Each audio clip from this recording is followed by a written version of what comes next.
సమరయోధుల పోరాట బలం, అమరవీరుల త్యాగ ఫలం, బ్రిటిష్ పాలకులపై తిరుగులేని విజయం, మన స్వాతంత్ర దినోత్సవం, భారత సంస్కృతి శోభాయమానం, మంచికి నివాసం మన దేశం, శాంతి దీని సందేశం, సహనమే దీని సంస్కారం, అహింసా పథమే మన మార్గం, త్యాగదనుల త్యాగంతో సూర్యునిగా వెలుగొందుతున్న దేశం మన భారతదేశం. రేడియో మంజీర్ అభిమానులందరికీ స్వాతంత్ర దినోత్సవ శుభాకాంక్షలు. Happy independence day. 15 अगस्त का दिन कहता आजादी अभी अधूरी है।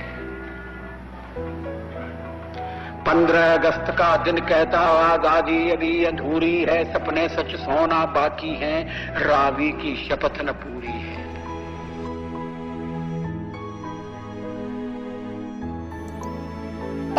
अगस्त 15 प्रधानमंत्री और उनकी स्वतंत्र भारत में ऐतिहासिक निर्णय की गाथा, जिन्होंने अपने कार्यकाल में भारत को कई नई पहचान दी। पंडित जवाहरलाल नेहरू, इनका कार्यकाल 15 अगस्त 1947 से लेकर 27 मई 1964 तक रहा। इनका लक्ष्य था देश की अर्थव्यवस्था का सुधार। इनको मेकर ऑफ मॉडर्न इंडिया के नाम से भी जाना जाता है। किसानों के लिए सिंचाई, बच्चों के लिए पढ़ाई की योजना उपलब्ध कराया। 17 साल की लंबे कार्यकाल में इंडस्ट्रीज डेवलपमेंट हो या 5 इयर्स प्लान की शुरुआत इन्होंने की। गुलज़ारी लाल नंदा, इनका कार्यकाल 2 मई 1964 से 9 जून 1964 तक रहा और दूसरी बार 11 जनवरी 1966 से लेकर 24 जनवरी 1966 तक रहा।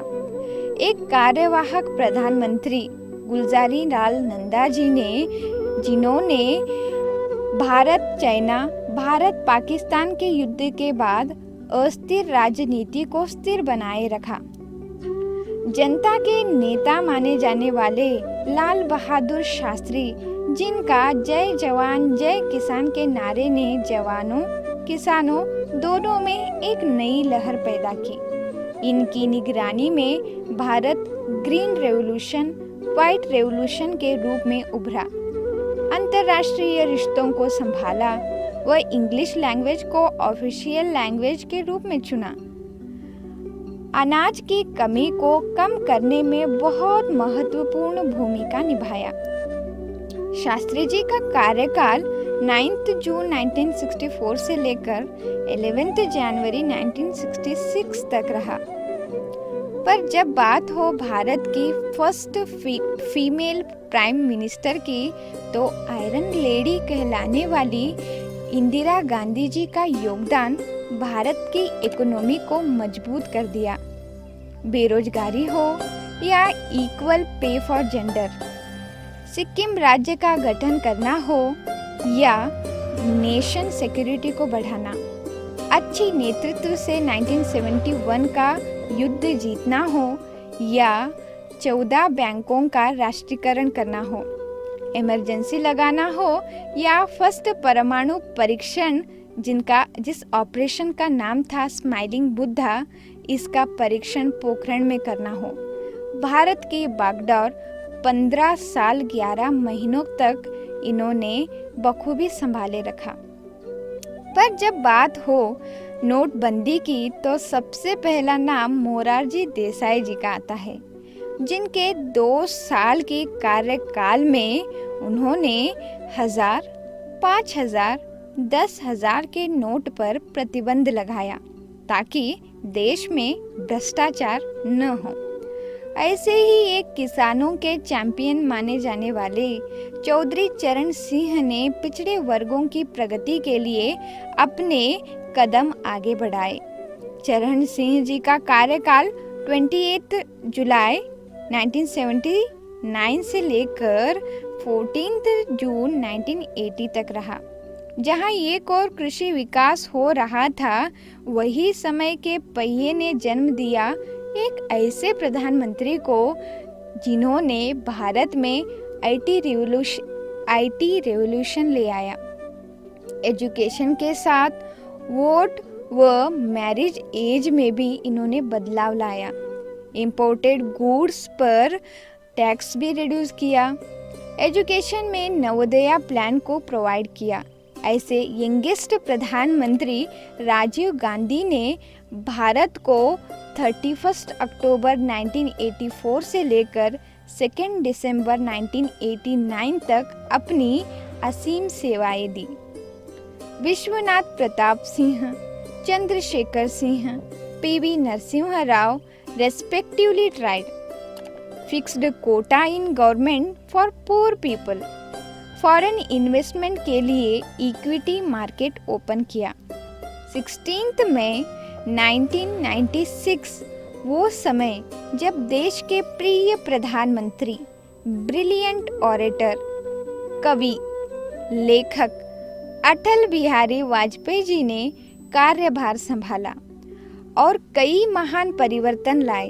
फिर चाहे भारत को सॉफ्टवेयर सुपर पावर बनाना हो, डिजिटलाइजेशन का बीज बोना हो, भारत को न्यूक्लियर पावर बनाना हो जहां सेकेंड पोखरण परमाणु परीक्षण की सफलता हो, सर्व शिक्षण अभियान हो, नेशनल हाईवे प्रोजेक्ट इम्प्लीमेंट करना हो, इंडिया पाकिस्तान के बीच बस की सेवा शुरू करनी हो, ग्राम सड़क योजना हो या कारगिल युद्ध को जीतना, ऐसे भारत के सबसे बुजुर्ग पूर्व प्रधानमंत्री श्री वाजपेयी जी ने 6 साल 2 महीने भारत का बागडोर संभाले रखा।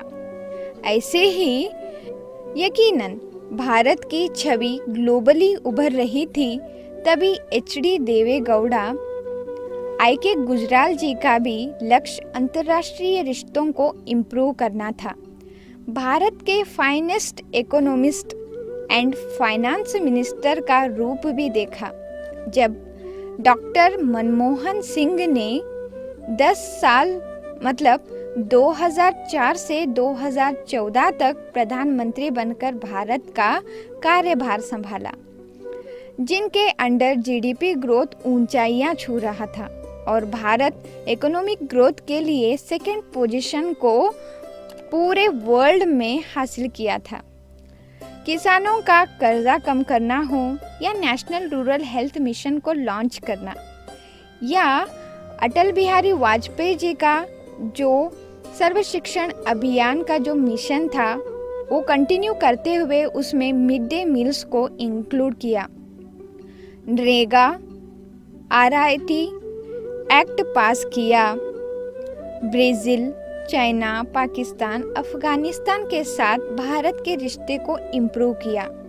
इनके कार्यकाल में भारत रेडी हो चुका था आगे की चुनौतियों के लिए।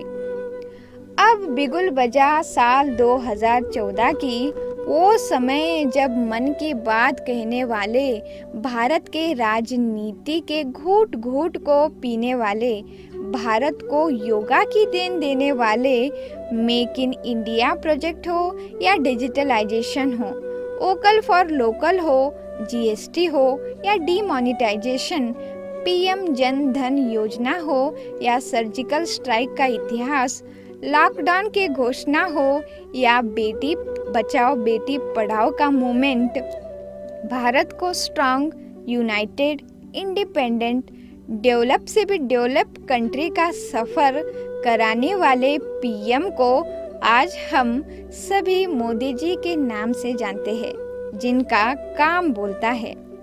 ये है वो 15 प्रधानमंत्री जिन्होंने देश सेवा में अपना संपूर्ण समय, संकल्प, श्वास, तन, मन, जीवन लगा दिया।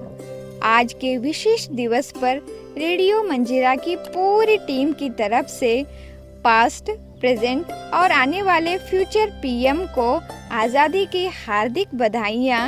Happy independence day. जय जवान, जय किसान, जय विज्ञान, जय अनुसंधान। इसीलिए तो कहता हूँ आजादी अभी अधूरी है, कैसे उल्लास मनाऊं मैं, थोड़े दिन की मजबूरी है। दिन दूर नहीं, खंडित भारत को पुनः अखंड बनाएंगे। दिन दूर नहीं, खंडित भारत को पुनः अखंड बनाएंगे। गिलगित से गारो पर्वत तक आजादी पर्व मनाएंगे। उस स्वर्ण दिवस के लिए आज से कमर कसें, बलिदान करें, जो पाया उसमें खो न जाएं, जो खोया उसका ध्यान करें।